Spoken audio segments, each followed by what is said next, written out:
Ano ba yung dapat natin tandaan kapag bibili tayo ng brand new na motor, mga kaibigan? Kasi totoo lang, marami sa atin ang nalilito at nagkakaroon ng problema kapag bumili sila ng brand new na motor. Kasi po, hindi po nila tinatanong sa dealer, sa kasa, or saan man siya bumili.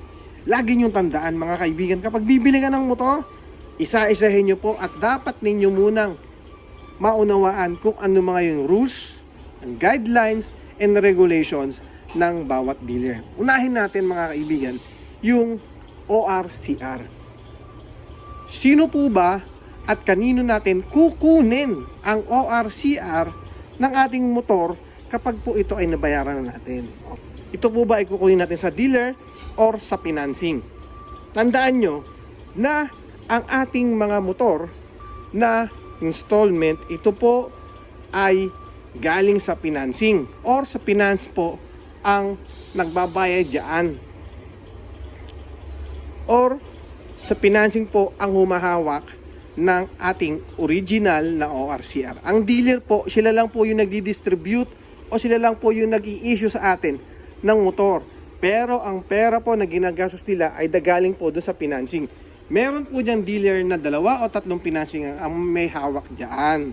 Okay? So kung bago ka bumili or bago ka kumuha ng installment na motor, itanong mo din kung kanino natin kukunin yung original ORCR kapag po ito ay tapos na.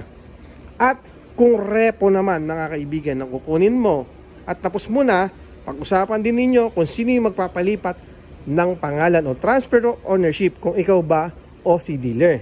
At ano yung dapat mong tandaan kapag ikaw ang magpapalipat ng pangalan. Kasi nga po, yung second hand na motor o yung repo ay hindi po nakapangalan niya sa dealer. Hindi rin po nakapangalan sa inyo yan. Nakapangalan po yan, syempre, sa first owner. Ngayon, ano yung dapat yung kunin sa dealer bago po ninyo mapalipat sa pangalan nyo yan. So, yun ang lagi nyo tandaan, mga kaibigan. Natutong pa lang tayo sa ORCR, mga kaibigan, ha, kung kanino natin kukunin yung ORCR. And then, mga kaibigan, kung kukuha ka rin ng brand new na motor, lagi ko sinasabi, dapat tanongin nyo din kung ilang araw, ilang linggo, ilang buwan, bago po nila mai-release yung ORCR ng ating mga motor. Kasi, napakadaming dealer na buwan na or ilang buwan na hindi pa na-release yung mga ORCR. Isama na rin natin yung plaka. Pero kapag nabasa mo sa mga memo ni LTO, ang sabi nga ni LTO, dapat 7 working days mai-release na nila yung ORCR ng isang brand new na motor. Pero hindi po nangyayari sa actual yan. Kaya mas maganda magtanong-tanong po muna tayo sa mga kaibigan natin kung saang dealer yung mabilis mag-release ng OR at ng CR. Kasi nga po, napaka-importante yan. Bawal gamitin ang isang motor kapag po dyan ay walang OR at CR. Bawal gamitin kapag OR pa lang ang hawak mo. Siguraduhin ninyo na hawak nyo lagi yung OR at CR. Kasi tandaan nyo, mga kaibigan, ang mga dealer, real talk tayo, ganito tayo. Kapag nakakita po ng customer yan, ang tingin nila dyan ay syempre kita or pera. Kaya gagawa nila ng paraan yan para maaprubahan po tayo, para mabigyan agad tayo ng motor. Kasi nga, para kumita sila, negosyante yan mga yan, di ba? Kaya gagawa agad din na ng paraan. Kung one day nga, nare-release na yung isang motor. Kasi nga po, mas maganda sa kanila yun, mas madali yung kita nila. Or, mas kikita sila kapag mas mabilis silang mag-release ng mga motor. Okay? So, yan mga kaibigan, yung lagi nyong tatandaan. Yung mga yon, yung ORCR ninyo, kailan ilalabas kapag brand new yung motor, at kapag tapos na yung motor mo, saan mo kukunin ang original na OR at CR. Ngayon yung pangatlo, mga kaibigan, yung warranty. Okay, marami sa atin ang hindi nakakaalam ng warranty ng isang motor. Halimbawa, yung motor na to, kinuha mo sa kasa, sa dealer, ilang buwan po ba yung warranty nito? At ano yung covered ng warranty ng isang motor? Sa pagkakaalam ko, mga kaibigan, ay ganito lang po yan. Kung sakasakali na magka-problema yung motor, ay huwag po natin pagagawa sa backyard. O yung tinatawag nila na sa mga tropa-tropa o sa labas. dapat po ipagawa po natin yan mismo sa dealer o sa kasa. Kahit saan dealer o kahit saan kasa, pwede po yan kasi magkakaroon naman po na yan ng initial report at yun po ang ipapasa ninyo doon mismo sa dealer na kinuha na ninyo. At dapat din mga kaibigan, alam ninyo kung ano yung coverage ng warranty ng ating mga sasakyan.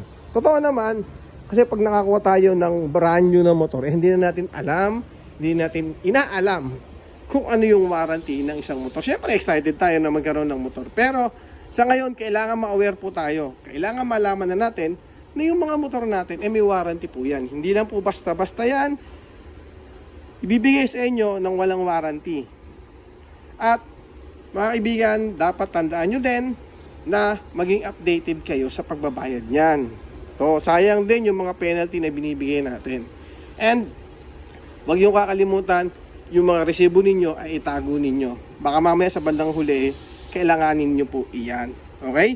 And, sa lahat po ng bumili ng second hand na motor, sa lahat po na kumuha ng installment na motor na hindi po nyo na kayang bayaran, halimbawa gusto nyo ipasalo sa ibang kakilala, mas maganda po, doon mismo kayo magpasalo sa kasa. Isama po ninyo yung buyer ninyo o yung kaibigan ninyo na siya na yung magtutuloy ng motor. Okay? Mas maganda may kasalutan po kayo na yung kaibigan mo na yung magtutuloy ng motor. Bakit po ba? Kasi just in case na may mangyaring hindi maganda dun sa motor at pinasalo mo sa labas na hindi alam ni dealer, ang hahabulin po ni dealer, syempre kayo pa rin. Kasi nga po, kayo yung may-ari ng motor at sa inyo nakapangalan yan. Okay? So, yun ang lagi nating tatandaan kapag magpapasalo tayo ng motor. Huwag po tayo din kukuha ng pasalo na sa online lang. Baka mamaya may problema po pala yun. Or baka mamaya mas mabigat pa yung magiging problema niyan. Baka puro penalty yan. Lalo ngayon, merong siyang NCAP.